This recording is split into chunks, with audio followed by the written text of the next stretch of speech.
नमस्कार दोस्तों। तो कैसे हैं आप सब? आशा करता हूँ आप सभी अच्छे होंगे। हमारे पूरे भारत में शीत ऋतु का आगमन हो चुका है ना, तो ठंड की मौसम थोड़ी सी बढ़ गई है। और ये नवंबर का महीना जो है तो इसमें तो थोड़ा सा चलना चाहिए शीत ऋतु, तो इसको देखते हुए थोड़ा सा आप लोग बच के रहिए और सेल्फ स्टडी पे थोड़ा सा ज़्यादा ध्यान दीजिए, क्योंकि ठंड के मौसम में इधर उधर जाना आपके सेहत के लिए कुछ ज़्यादा ठीक नहीं है। इसलिए आज हम लोग करेंगे कला और संस्कृति।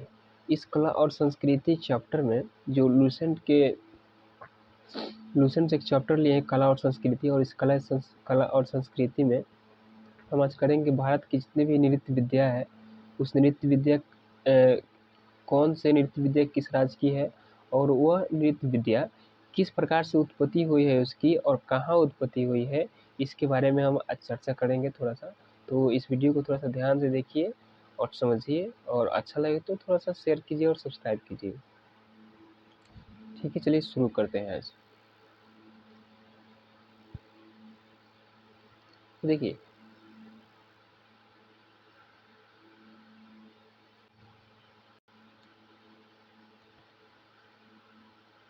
आगे है जो भरत मुनि है, हमारे नाट्य शास्त्र, वो 200 ईस्वी पूर्व से लेकर के यहाँ पे 200 ईस्वी पूर्व से लेकर के उन्होंने नाट्य शास्त्र को जन्म दिया। और नाट्य शास्त्र में उन्होंने कला के सभी रूप जैसे संगीत, शिल्पकला, काव्य तथा नाटक को सम्मिलित किया ना। तो उसके बाद सृष्टि, पालन तथा संहार के प्रतीक शिव के तांडव नृत्य से लेकर पार्वती के नारी सुलभ प्रत्युत्तर तक भारतीय पौराणिक कथाएं नृत्य विद्याओं के दृष्टांतों से भरी पड़ी है। यानी कि जो भारतीय नृत्य विद्या है वो शिव के तांडव के नृत्य से लेकर के पार्वती की नारी सुलभ प्रत्युत्तर तक भारतीय पौराणिक कथाएं नृत्य की विद्याओं के दृष्टांतों से भरी पड़ी है। अब देखिए आगे, प्राचीन काल की भीमबेटका, यानी कि मध्य प्रदेश में जो है, जिसके बारे में हम लोग इतिहास में पढ़ेंगे, भीमबेटका की गुफा के बारे में। प्राचीन काल की भीमबेटका शैलाश्रव में सामुदायिक नृत्य संबंधी चित्रकारी तथा सिंधु घाटी सभ्यता की खुदाई से प्राप्त कांसे के नृत्यमय युवती मोहनजोदड़ो से प्राप्त, यानी कि जो कांसे की नृत्यमय युवती जो है वो जैसे नाचते हुए अवस्था में जो मूर्ति हमें बरामद हुआ है, मिला है मोहनजोदड़ो की खुदाई से, तो वह मूर्ति यह दर्शाता है कि प्राचीन काल में किस प्रकार से संगीत का महत्व हमारे पूर्वज देते थे ना। उस चित्र से उस मूर्ति से हमें यही पता चलता है कि प्राचीन काल में भी जो नाच गाना था उसका महत्व बहुत अधिक था। उस मूर्ति से हमें पता चलता है। आगे देखिए, नाट्य शास्त्र के अनुसार भारतीय शास्त्रीय नृत्य के 2 आधारभूत स्वरूप हैं। अब कौन कौन है? एक लास्य है, एक तांडव है। लास्य में होता क्या है, इसके लालित्य, भाव, रस तथा अभिनव निरूपित होते हैं। कला का यह रूप नृत्य की नारी की विशेषता को प्रतीक है। यानी कि जो लास्य है वो जो यह कला का यह नृत्य, मतलब कि यह जो नृत्य है लास्य, जो शास्त्रीय नृत्य के 2 आधारभूत स्वरूप है, तो जिसमें लास्य जो है नृत्य नारी की विशेषताओं का प्रतीक है। यानी कि जो नाचने वाली औरतें हैं उसकी विशेषताओं का यह प्रतीक कौन है? लास्य है। देखिए, एक है तांडव। यह नृत्य पर आधारित नृत्य नर अभिमुखताओं का स्वरूप है तथा इसमें लय एवं संगीत पर अधिक बल दिया गया है। यानी कि जो इसमें पुरुष के अभिमुखताओं का स्वरूप है इसमें, और इसमें लय तथा गीत पर अधिक बल दिया गया है। आगे है देखिए, नृत्य के 9 रस या भाव, यानी कि नृत्य के जो 9 भाव है, 9 रस है, वो कौन कौन से हैं इसको हम लोग देखेंगे।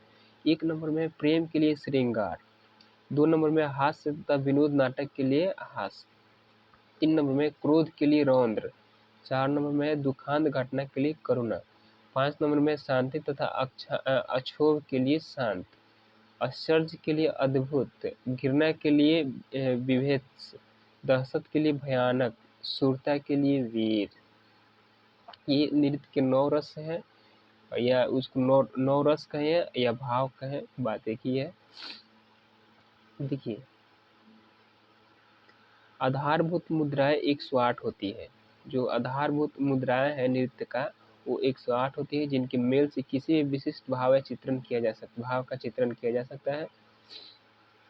अब देखिए आगे, संगीत नाटक अकादमी के अनुसार भारत में 8 शास्त्रीय नृत्य विद्याएं हैं। देखिए, सबसे महत्वपूर्ण चीज यहाँ पे है जिसको हमको याद करना है कि संगीत नाटक अकेडमी के अनुसार भारत में कितने शास्त्रीय नृत्य है? 8 है। 1 नंबर में है भरतनाट्यम, 2 नंबर में कथकली, 3 नंबर में है मोहिनीअट्टम, 4 नंबर में है कुचिपुड़ी, 5 नंबर में है ओडिसी, 6 नंबर में मणिपुरी, 7 नंबर में है कथक और 8 नंबर में है सत्रिया। ये 8 नृत्य जो है, इसी नृत्य से हम पूरा क्वेश्चन बनेगा यहाँ पे कंपटीशन में, और इसी नृत्य से पूरे भारत का जो नाच गाना है उसी पर आधारित है। यही जो 8 विद्या है, 8 नृत्य की जो विद्या है, वही पूरे हमारे भारत के जितने भी कॉम्पिटिटिव एग्जाम हैं उसी आधार पर हम यहाँ से क्वेश्चन पूछे जाते हैं कि कौन सा नृत्य विद्या किस राज्य की है और उस नृत्य विद्या से कौन से नाच गाना निकलता है बाहर, और उसका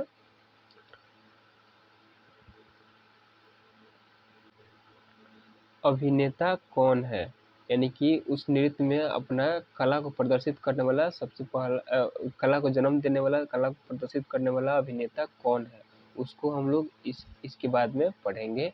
और बारी बारी से जितनी भी विद्याएं हैं, भरतनाट्यम, कथकली, मोहिनीअट्टम, कुचिपुड़ी, ओडिसी, मणिपुरी, कथक और सत्रिया, इसके बारे में बारी बारी से हम लोग यहाँ पे पढ़ने वाले हैं। अगर ज़्यादा वीडियो लंबी होगी तो हम दो भागों में इसको बनाएंगे, ठीक है। देखिए, भरतनाट्यम के बारे में सबसे पहले हम लोग पढ़ेंगे। यह शास्त्रीय नृत्य विद्या का सर्वाधिक प्राचीन रूप है, यानी कि सबसे प्राचीन रूप कौन सा है भारतीय नृत्य विद्या का? भरतनाट्यम। इसका नाम भरत मुनि तथा नाट्यम शब्द से मिलकर बना है, यानी कि भरत मुनि नाट्यम से मिलकर के क्या बना है? भरतनाट्यम। अब देखिए, तमिलनाडु के अकार्ट जिला के चिदम्बरम नगर में भरतनाट्यम का जन्म हुआ, यानी कि तमिलनाडु के अकार्ट जिला के चिदम्बरम नगर में भरतनाट्यम का जन्म हुआ। ये यहाँ पे लिख लीजिएगा, अकार्ट जिला के चिदम्बरम नगर में भरतनाट्यम का जन्म हुआ। भरत मुनि इसके आदि आचार्य माने जाने जाते हैं, यानी कि जो सबसे प्राचीन जो आचार्य हैं इससे भरतनाट्यम के, किसको माना जाता है? भरत मुनि को। इस नृत्य का संबंध तमिलनाडु के मंदिरों के देवदासियों की एकल नृत्य प्रस्तुति सादृश्य है। इसलिए इसे दासी अट्टम भी कहा जाता है, यानी कि जो तमिलनाडु में जितने भी मंदिरें थी उसमें देवदासियों की जो संख्या थी, और देवदासियों के लिए यह नृत्य विद्या जो भरतनाट्यम है वो प्रयोग होता था, इसीलिए इसे दासी अट्टम के नाम से भी जाना जाता है। आगे चलिए। देवदासी प्रथा के पतन के पश्चात यह कला लगभग लुप्त प्राय हो गई थी, यानी कि देवदासी जो प्रथा जो थी वो जब उसका पतन हुआ तो उसके साथ साथ ये भरतनाट्यम जो संगीत विद्या है, नृत्य विद्या है, वो भी उसके साथ साथ नष्ट हो गई, जिसे पुनर्जीवित करने का श्रेय ई कृष्ण अय्यर को है, यानी कि ई कृष्ण जो अय्यर थे जो थे भरतनाट्यम को फिर से जीवित किया इस नृत्य विद्या को। इस नृत्य कला को वैश्विक पहचान दिलाने का श्रेय रुक्मिणी देवी अरुणडेल को है, यानी कि वैश्विक पहचान, यानी कि गांव शहरों में इसका पहचान दिलाने के लिए रुक्मिणी देवी जो है अरुणडेल को जाता है। आगे देखिए इसमें क्या है।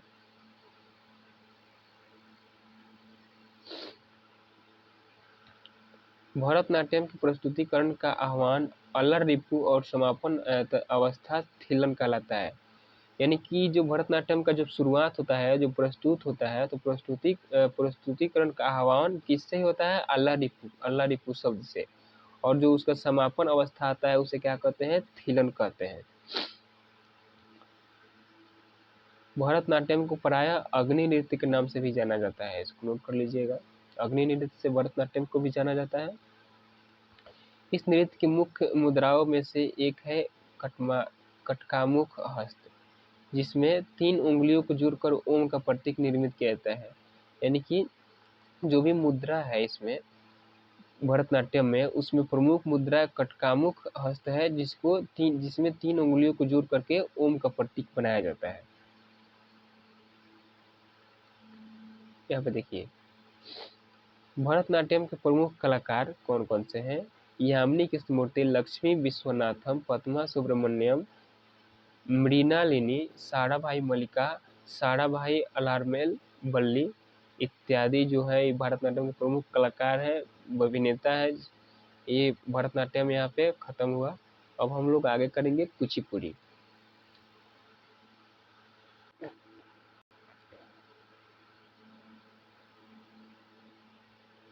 हमारा दूसरा जो भारत नृत्य विद्या है वो कुचिपुड़ी है, जिसके बारे में हम लोग पढ़ेंगे। उसके बाद आएगा हमारा मोहिनीअट्टम, उसके बारे में पढ़ेंगे। कुचिपुड़ी के बारे में देखते हैं कि आखिर यह कहाँ पर इसका जन्म हुआ और इसके प्रमुख कलाकार कौन कौन से हैं और इसमें किसका योगदान सबसे ज़्यादा रहा इसको आगे बढ़ाने में। देखिए कुचिपुड़ी नृत्य विद्या का नाम आंध्र के एक गांव कुचेलापुरम से उत्पन्न हुआ है। यानी कि कुचिपुड़ी जो नृत्य विद्या है उसका नाम आंध्र प्रदेश के एक गांव कुचेलापुरम से निकला है। 17वीं शताब्दी में सिद्धेश्वर योगी ने कुचिपुड़ी नृत्य परंपरा को औपचारिक और व्यवस्थित किया। यानी कि जो भी ये कुचिपुड़ी परंपरा जो थी, जो आंध्र प्रदेश की एक नृत्य कला है, फेमस है वहाँ का, तो उसको औपचारिक और व्यवस्थित करने का श्रेय किसे जाता है? सिद्धेश्वर योगी को। कुचिपुड़ी को पुनः जीवित करने का श्रेय बाला सरस्वती एवं रागिनी देवी को है। यानी कि कुचिपुड़ी का जो अस्तित्व है समाप्त हो जाने के बाद फिर से उसे जीवित करने या फिर से उसे उजागर करने का मुख्य स्रोत किसको जाता है? श्रेय बाला सरस्वती एवं रागिनी देवी को जाता है। अब देखिए आगे है 20वीं सदी के प्रारंभ में लक्ष्मी नारायण शास्त्री ने इसकी एकल गायन और महिला भागीदारी जैसी परिपाटी का शुभारंभ किया। यह नृत्य सामूहिक रूप से की जाती है। यह जो नृत्य है इसमें किसी एक व्यक्ति की रोल नहीं होता है, बल्कि सामूहिक रूप से इसको किया जाता है, एक व्यक्ति के लिए संभव नहीं है। इसकी प्रस्तुतियों में भागवत पुराण की कहानियों एवं श्रृंगार रस की प्रधानता होती है। यानी कि जो भी इसका प्रस्तुति होता है, जो भी इसमें नृत्य होता है, नाच होता है, जो भगवत पुराण से निकलने वाले जितनी भी कहानियां हैं उसके श्रृंगार रस का जो प्रधानता इसमें बहुत ज़्यादा होता है। देखिए आगे कुचिपुड़ी नृत्य शैली मानव शरीर में पार्थिव तत्वों को प्रकट करती है। जो भी हमारा शरीर 5 तत्वों से मिलकर बना है उसको प्रकट करने के लिए कुचिपुड़ी का मुख्य योगदान होता है हमारे शरीरों में। कुचिपुड़ी की प्रस्तुति में नर्तकी स्वयं में ही गायक की भूमिका को भी संयोजित कर सकती है। यानी कि कुचिपुड़ी प्रस्तुति में जो नाचने वाली होती है, नाचने वाला होता है, वो नाच भी सकता है और नाच भी सकती है और साथ में दोनों का भूमिका ये दोनों निभा सकते हैं ना। आगे देखिए कुचिपुड़ी प्रस्तुति में कर्नाटक संगीत की जुगलबंदी की जाती है। वायलिन तथा मृदंग इसके प्रमुख वाद्य यंत्र होते हैं। गायन तेलुगु भाषा में होता है। यानी कि कुचिपुड़ी का गायन किस भाषा में होता है? तेलुगु भाषा में। इसको नोट कर लीजिएगा। इसके प्रमुख वाद्य यंत्र कौन कौन से हैं? वायलिन तथा मृदंग। यानी कि जो वायलिन होता है बजाने वाला वो, एक मृदंग होता है वो, इसके प्रमुख वाद्य यंत्र है। और इसका गायन, इसका संगीत को जो गायन होता है वो तेलुगु भाषा में होती है। अब देखिए कुचिपुड़ी नृत्य के प्रमुख कलाकार कौन कौन से इसको देखेंगे। नाट्य कला निधि लक्ष्मी नारायण शास्त्री, जो कुचिपुड़ी एकल विद्या के जनक भी कहलाते हैं। वाला सरस्वती, राधा रेड्डी तथा राजा रेड्डी। यामिनी कृष्णमूर्ति जो भरतनाट्यम में भी थी और कुचिपुड़ी में भी है। इंद्रानी रहमान इत्यादि लोग हैं। अब बारी है कथकली की। कथकली हमारा तीसरा नंबर भारतीय नृत्य विद्या है, जिसका जन्म कहाँ हुआ और इसका मुख्य श्रेय किसे दिया जाता है इसको उजागर करने के लिए, और इसके प्रमुख कलाकार कौन कौन से हैं इसके बारे में थोड़ा सा हम लोग जानेंगे यहाँ पे। देखिए, कथकली का अर्थ है एक कथा का नाटक, यानी कि एक जो कथा होती है उसका एक नाटक जो होता है उसका अर्थ एक स्टेज पर जो नाटक नहीं होता है कि एक कथा का नाटक हम लोग एक स्टेज पर कर रहे हैं, तो उसका अर्थ कथकली का यही होता है। कथकली का अर्थ होता है कि एक नाटक, एक कथा का नाटक।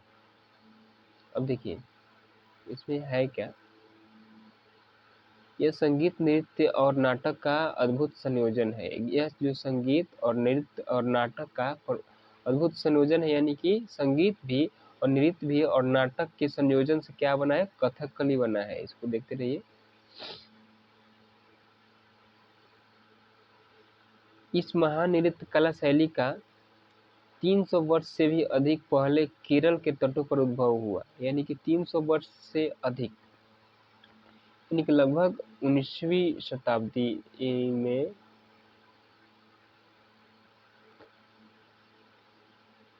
लगभग 19वीं शताब्दी में लगभग 17वीं शताब्दी में इसका जन्म कहाँ हुआ था, केरल के तटों पर उद्भव हुआ था। 1930 में इसका पुनरुत्थान मलयाली कवि वीएन मेनन के द्वारा मुकुंद राजा के संरक्षण में किया गया, यानी कि इसका उजागर मलयाली कवि जो थे वीएन मेनन के द्वारा किया गया था। कौन से राजा के संरक्षण में, मुकुंद राजा, वहाँ के जो राजा थे मुकुंद राजा, उसके संरक्षण में किया गया था। कथकली के विकास के लिए महाकवि वलतोल नारायण मेनन द्वारा स्थापित केरल कला मंडल और अन्य प्रशिक्षण केंद्र कथकली को प्रशिक्षण देते हैं।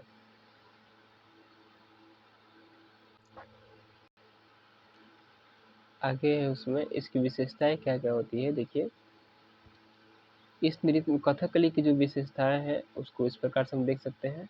इस नृत्य में अलग अलग पात्रों के लिए चेहरे के श्रृंगार के साथ सिर पर टोपी का उपयोग होता है, यानी कि जो भी पात्र है इसका, जो भी पात्र निभाते हैं जितने भी लोग, उनके चेहरे के श्रृंगार के साथ सिर पर टोपी का उपयोग किया जाता है, यानी कि चेहरे का श्रृंगार भी किया जाता है, उसके साथ सिर पे टोपी का भी इस्तेमाल किया जाता है। इस नृत्य में रंगों का भी अपना अपना महत्व होता है। किस रंग का महत्व क्या होगा ना, उस जिसको देखेंगे हम अभी। देखिए,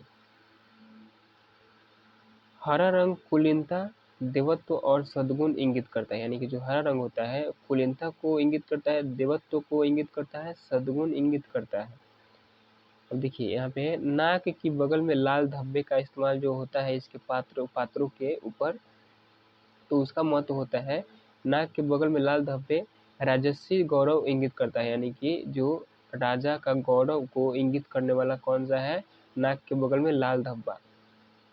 काले रंग का उपयोग बुराई और दुष्टता को इंगित करने के लिए किया जाता है, यानी काले रंग की जो उपयोग क्यों होता है कथकली में, बुराई और दुष्टता को इंगित करने के लिए। अब देखिए आगे है, पूरी तरह लाल रंग से पूता चेहरा बुराई इंगित करता है, यानी कि जो पूरा चेहरा जो इसके पात्र के जो पात्र में जो भाग लेते हैं जो भी कलाकार, उसका जो चेहरा होता है वो पूरे लाल रंग से पुता रहता है, तो उसका अर्थ होता है कि वो बुराई को इंगित कर रहा है। पूरा लाल रंग से पूरा चेहरा जो ढका होता है, पुता रहता है, इसका मतलब बुराई को इंगित कर रहा है। पीला रंग संतों और महिलाओं के लिए होता है, जो उसमें संत बनते हैं और जो महिला होती है उसके लिए पीला रंग का उपयोग किया जाता है। सफ़ेद दाढ़ी उच्च चेतना और देवत्व वाले प्राणियों को इंगित करता है, यानी कि जो इसमें ज़्यादा सोचने वाले, ज़्यादा अधिक जानकारी रखने वाले या बुद्धिजीवी के लिए सफ़ेद दाढ़ी और देवत्व वाले प्राणियों के लिए इंगित करता है। जो सफ़ेद दाढ़ी जो होता है वो देवत्व वाले जो प्राणी होते हैं, यानी कि देवता वाले जो प्राणी होते हैं, और ज़्यादा बुद्धिजीवी के लिए सफ़ेद दाढ़ी का इस्तेमाल इसमें किया जाता है। आगे, कथकली में नृत्य और नाटक दोनों सम्मिलित हैं और दोनों इस प्रकार मिले होते हैं कि उन्हें स्पष्ट रूप से अलग नहीं किया जा सकता है। इसकी एक विशेषता ये भी हुई, ज़्यादातर कथकली गायन अच्छे और बुरे के बीच के संघर्ष का निरूपण करता है, इसकी विषय वस्तु रामायण, महाभारत एवं पुराणों में वर्णित कहानियाँ होती है। इसे पूर्व का गाथा गीत भी कहा जाता है। कथकली गीतों के लिए प्रमुख भाषा मणिप्रवलम अर्थात मलयालम और संस्कृत का मिश्रण है। कथकली जो गीत है वो कौन कौन से भाषा का मिश्रण है? मलयालम तथा संस्कृत का मिश्रण होता है। इसमें नवरस नामक चेहरे के 9 महत्वपूर्ण भाव अलग अलग भावनाएं व्यक्त करने के लिए सिखाए जाते हैं। यानी कि जो नवरस हम लोग पहले पढ़े उसका जो अलग अलग भावना जो होती है व्यक्त करने के लिए अनेकों प्रकार के इसमें चेहरे लाए जाते हैं। यानी कि पात्र में काम करने वाले जितने भी लोग हैं उनको 9 रस का जो भाव है उसको प्रकट करने के लिए 9 लोगों का प्रयोग इसमें किया जाता है कथकली में। कथकली खुले रंगमंच या मंदिर परिसरों में किया जाता है। यानी कि जो रंगमंच होता है इसका खुला होता है और मंदिर के परिसर में भी इसको किया जाता है। प्रकाश के लिए पीतल के दीपक का प्रयोग किया जाता है। प्रकाश के लिए पीतल के दीपक का प्रयोग किया जाता है। इसको थोड़ा सा देखिएगा। कथकली आकाश तत्व का प्रतीक है। इसको देखिएगा। प्रसिद्ध प्रतिपादक गुरु कुचुकुरप, गोपीनाथ कोटकल, शिवरमन, रीता गांगुली इत्यादि जो प्रसिद्ध इसके प्रतिपादक है, प्रसिद्ध कलाकार है। तो आज के लिए इतना ही। इस वीडियो को रहने देते हैं और मोहिनी अट्टम को इसके बाद में हम लोग मोहिनी अट्टम के बाद जो 4 और आता है मोहिनी अट्टम और बाकी जितने 4 हैं उसके बारे में हम लोग चर्चा करने वाला है अगले वीडियो में, क्योंकि ये वीडियो लंबा हो जाएगा इसलिए इसको यहीं पे रोकते हैं। तो अगर वीडियो अच्छा लगे तो दूसरों के पास शेयर जरूर करें और सब्सक्राइब कर दें ताकि हम जो भी वीडियो डालें आपके पास तक पहुंचता रहे। Thank you. देखते रहिए हमारे चैनल को।